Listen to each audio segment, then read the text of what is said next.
मित्रांनो, कोणत्या स्त्रीला मुलगा होणे भाग्यवान नसते आणि तिला आयुष्यभर संततीहीन राहावे लागते? आणि अशा कोणत्या गोष्टी आहेत ज्या एका समर्पित पत्नीने आयुष्यात कधीही करू नयेत, अन्यथा तिला मुलगा होत नाही? मित्रांनो, एकदा माता लक्ष्मी भगवान विष्णूला भेटायला जातात आणि भगवान विष्णूला म्हणतात, प्रभू, आज मी तुम्हाला 3 प्रश्नांची उत्तरे विचारायला आलो आहे. तेव्हा भगवान विष्णू म्हणतात, हे देवी, तुम्ही निश्चिंत राहा आणि तुमचे 3 प्रश्न मला सांगा. मी तुमच्या प्रश्नांची उत्तरे नक्कीच देईन.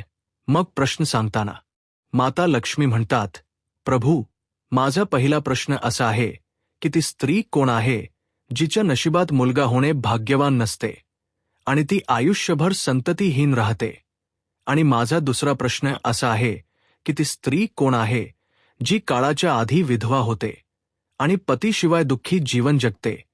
आणि माझा तिसरा प्रश्न असा आहे की ती स्त्री कोण आहे जी पती असूनही दुःखी जीवन जगते आणि तिच्या आयुष्यात कधीही आनंद मिळत नाही? म्हणून भगवान विष्णू माता लक्ष्मीचे 3 प्रश्न ऐकल्यानंतर म्हणाले, हे देवी, मी तुम्हाला एक कथा सांगतो जी ऐकून तुम्हाला तुमच्या प्रश्नांची उत्तरे मिळतील, पण खूप काळजीपूर्वक ऐका. मग माता लक्ष्मी म्हणतात की तुम्ही कथा सांगा प्रभू. मी कथा पूर्ण लक्ष देऊन ऐकेन.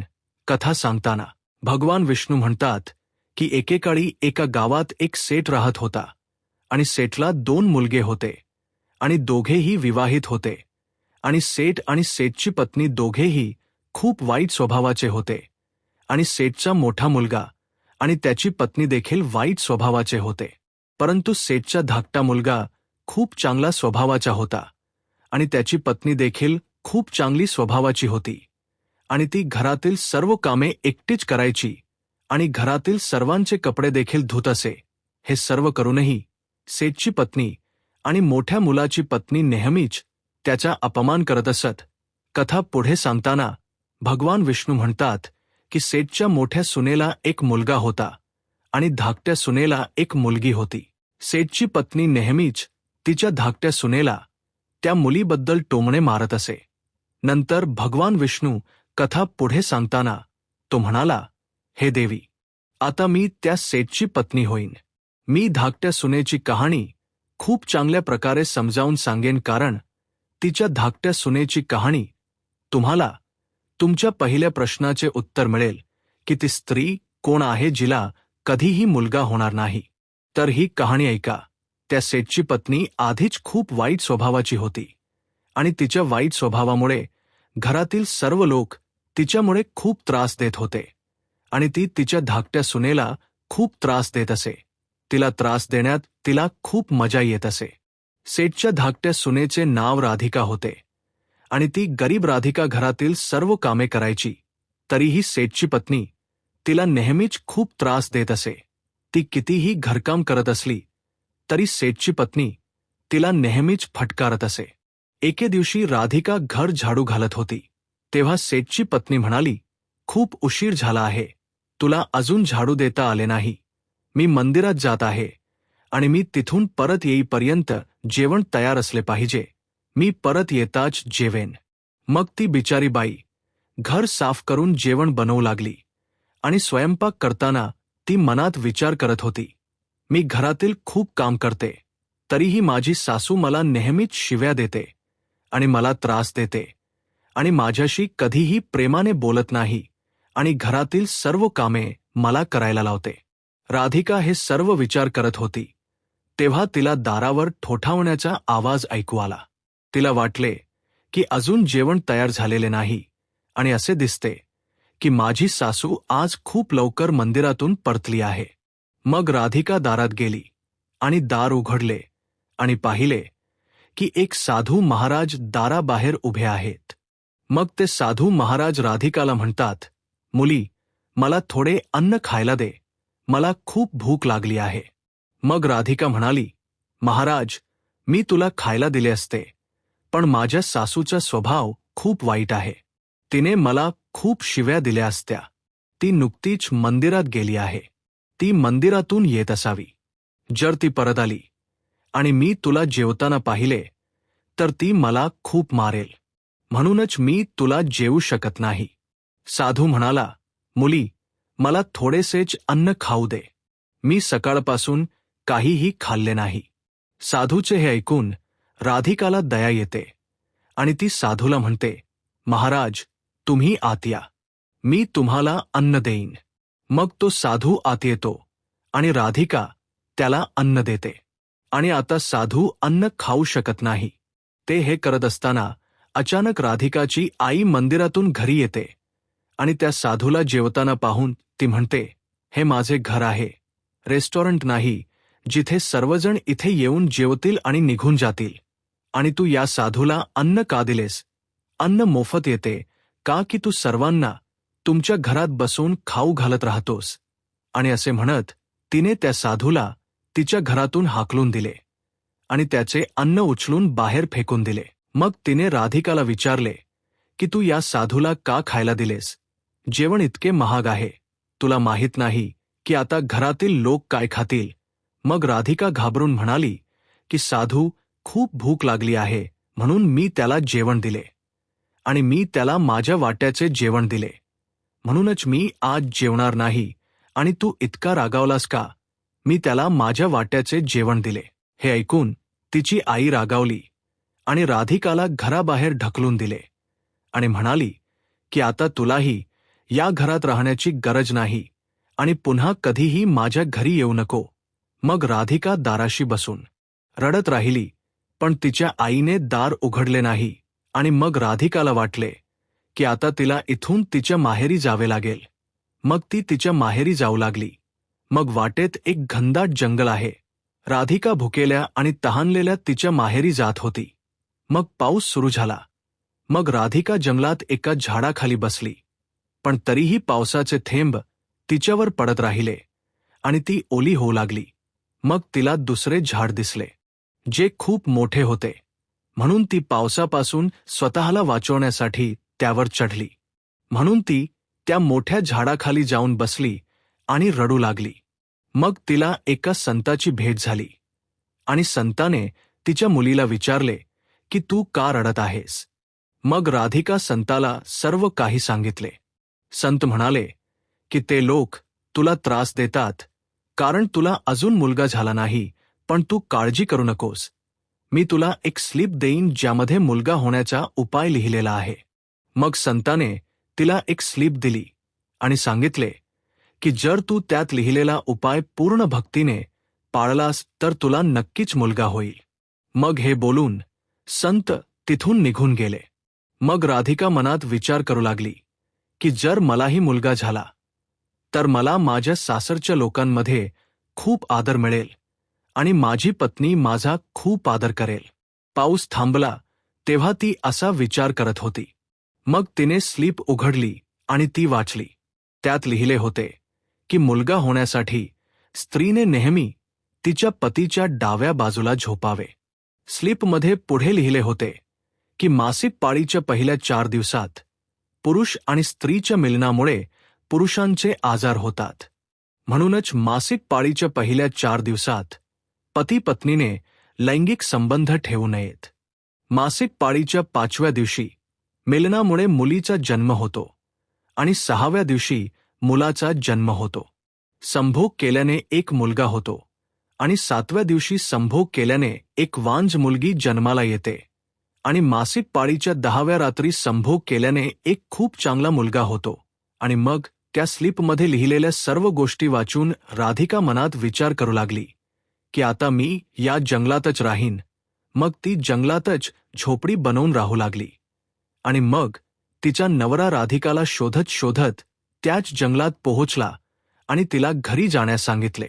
मग राधिकाने त्याला स्लीपबद्दल सर्व काही सांगितले आणि सांगितले की आता मी मुलगा होईपर्यंत इथेच राहीन. हे ऐकून तिचा नवराही तिच्यासोबत जंगलात राहू लागला. आणि मग राधिकाने मासिक पाळीच्या 10व्या रात्री तिच्या पतीसोबत संभोग केला आणि ती गर्भवती झाली. मग सकाळी आंघोळ केल्यानंतर राधिका पूजा पाठ करण्यासाठी बसली होती, जेव्हा तिचा नवरा लाकूड तोडण्यासाठी गेला आणि नंतर एक भयानक वादळ आले, ज्यामुळे तिची झोपडी उडून गेली आणि मुसळधार पाऊस सुरू झाला आणि नंतर पावसापासून स्वतःला वाचवण्यासाठी राधिका त्याच मोठ्या झाडाखाली जाऊन बसली. आणि त्या झाडावर 2 राक्षसी राहत होत्या, ज्यांनी यावेळी बाहेर गेले आणि काही वेळाने दोन्ही राक्षसी आल्या आणि झाडावर बसल्या आणि राधिका त्याच झाडाखाली बसली होती. मग त्या राक्षसी एकमेकांना म्हणू लागल्या, चला सोनेरी बेटावर जाऊया. मग दुसरी म्हणाली, पण आपण कसे जाऊ? मग पहिली राक्षसी म्हणाली, यात काय मोठी गोष्ट आहे, मी आत्ताच हे झाड उडवून देईन आणि आपण त्याच्यासोबत जाऊ. असे म्हणत दोन्ही राक्षसी त्या झाडावर बसल्या आणि सोनेरी बेटावर निघून गेल्या. राधिका देखील त्याच झाडाखाली झाडाच्या मुळाशी बसली होती. म्हणूनच ती देखील त्यांच्यासोबत उडू लागली. पण त्या राक्षसीला माहीत नव्हते की त्याच झाडाखाली एक महिला आहे. मग थोड्याच वेळात दोन्ही राक्षसी सोनेरी बेटावर पोहोचल्या. मग दोन्ही राक्षसींना भूक लागली. मग त्या दोघी झाडावरून खाली उतरल्या आणि शिकारीला गेल्या. मग जेव्हा राधिका झाडाच्या मुळापासून खाली उतरली आणि सोनेरी बेटावर पाऊल ठेवले, तेव्हा तिने पाहिले की येथे फक्त सोने आहे. मग तिने तिच्या 4.5 अंचलमध्ये पटकन सोने भरायला सुरुवात केली आणि शक्य तितके सोने भरले आणि पुन्हा त्याच झाडाच्या मुळावर जाऊन बसली. मग काही वेळाने दोन्ही राक्षसी शिकार करून परत आल्या आणि मग त्या झाडाच्या वर बसल्या आणि मग त्या दोघी एकमेकांना म्हणू लागल्या, चला इथून अधूनमधून जाऊया. आणि थोड्याच वेळात दोघेही झाडाजवळ तिथे पोहोचले आणि मग राधिका झाडाच्या मुळाशी शांतपणे बसली, जोपर्यंत ते दोन्ही राक्षस तिथून निघून गेले नाहीत. मग भगवान विष्णू कथा सांगत असताना माता लक्ष्मीला पुढे म्हणतात की आता कथा काळजीपूर्वक ऐका, कारण येथून तुम्हाला कळेल की कोणत्या स्त्रीला मुलगा होणार नाही. मग माता लक्ष्मी म्हणतात, हो प्रभू. मग भगवान विष्णू म्हणतात, मग काही वेळाने ते दोन्ही राक्षस तिथून निघून गेले आणि मग राधिका ते सोने घेऊन झाडावरून खाली आली आणि विचार करू लागली की मी हे सर्व सोने घेऊन माझ्या घरी जाईन आणि माझी आई इतके सोने पाहून आनंदी होईल आणि मला त्रास देणे थांबवेल आणि मला घरकाम करायला लावणार नाही. राधिका असा विचार करत होती जेव्हा तिचा नवरा लाकूड तोडल्यानंतर जंगलातून आला आणि राधिकाला विचारले की तुला इतके सोने कुठून मिळाले. मग राधिकाने त्याला राक्षसाबद्दल सर्व काही सांगितले आणि म्हणाली, आता चला घरी जाऊया. मग तिचा नवरा म्हणाला, ठीक आहे. आणि मग ते दोघेही घरी गेले आणि घरी पोहोचताच राधिकाने सर्व सोने तिच्या आईला दिले. मग इतके सोने पाहून तिची आई खूप आनंदी झाली आणि तिला विचारू लागली की तुला इतके सोने कुठून मिळाले. मग राधिकाने तिच्या आईला राक्षसाबद्दल सर्व काही सांगितले. मग तिच्या आईने सर्व सोने घेतले आणि त्यानंतर ती राधिकाला म्हणू लागली की इतक्या सोन्याचे काय होईल, जेव्हा तिथे इतके सोने होते तेव्हा तू जास्त सोने आणायला हवे होतेस का, तू इतके कमी सोने आणलेस. मग राधिका म्हणाली, आई इतके सोने आहे, मी जास्त आणले असते तर काय झाले असते. तर तिच्या सासू म्हणाली की तू जास्त सोने आणायला हवे होते, जेणेकरून आमच्या 7 पिढ्या बसून जेवू शकल्या असत्या आणि तरीही सोने संपले नसते. आता तू बघ, यावेळी मी जाऊन खूप सोने आणते. तेव्हा राधिका म्हणाली, नाही आई, तू तिथे जाऊ नकोस, तिथे जीवाला धोका आहे. मग सासू म्हणाली, नाही, मी जाऊन खूप सोने आणते. आणि अशा प्रकारे तिच्या सासूने तिचे ऐकले नाही आणि त्याच जंगलात पोहोचली आणि काही दिवसांपूर्वी राधिका जिथे बसली होती त्याच झाडाखाली बसली. त्या राक्षसाने तिला उडवून सोन्याच्या बेटावर नेले होते. नंतर काही काळ राधिकाची आई झाडाच्या मुळाशी बसली आणि थोड्याच वेळात दोन्ही राक्षसी तिथे आल्या आणि त्याच झाडावर बसल्या. तेव्हा एक राक्षसी म्हणाली, आज सोन्याच्या बेटावर नाही, तर आज चला, आज नदीकाठी जाऊया, आपण तिथे मासे खाऊ. आणि असे म्हणत ती झाड घेऊन नदीकडे गेली. आता तिची आई अचानक बोलली, तुम्ही दोघेही झाडाला सोन्याच्या बेटावर का घेऊन जात नाही आहात. मग दोघांनाही तिची आई दिसली आणि तिची आई विचार करू लागली की मी काय बोललो आता या राक्षसाला कळेल की या झाडावर दुसरे कोणीतरी आहे. मग दोघांनाही दिसले की त्यावर एक महिला बसली आहे. मग दोघांनी झाडाला खूप जोरात हलवले, ज्यामुळे तिची आई झाडावरून खाली पडली आणि तिचा मृत्यू झाला. त्यानंतर जेव्हा तिच्या कुटुंबातील सदस्यांना तिच्या मृत्यूची माहिती मिळाली, तेव्हा सर्वजण तिथे पोहोचले आणि राधिका म्हणू लागली की मी सासूला तिथे जाऊ नका असे समजावून सांगितले होते. तरीही ती सोन्याच्या लोभाने तिथे गेली. आता त्यांना त्यांच्या लोभाचे फळ मिळाले. मित्र कथा पुढे सांगतात, भगवान विष्णू म्हणतात की अशा प्रकारे तिची सासू मरण पावली. म्हणूनच आपण लोभी होऊ नये. आणि नंतर काही काळानंतर राधिकाला मुलगा झाला आणि मुलगा मिळाल्यानंतर राधिका खूप आनंदी झाली आणि तिने तिच्या घरी एक मेजवानी ठेवली, ज्यामध्ये तिने तिच्या घरी अनेक पंडित आणि संतांना जेवू घातले. नंतर जेवण केल्यानंतर सर्व संतांनी तिला खूप आशीर्वाद दिले.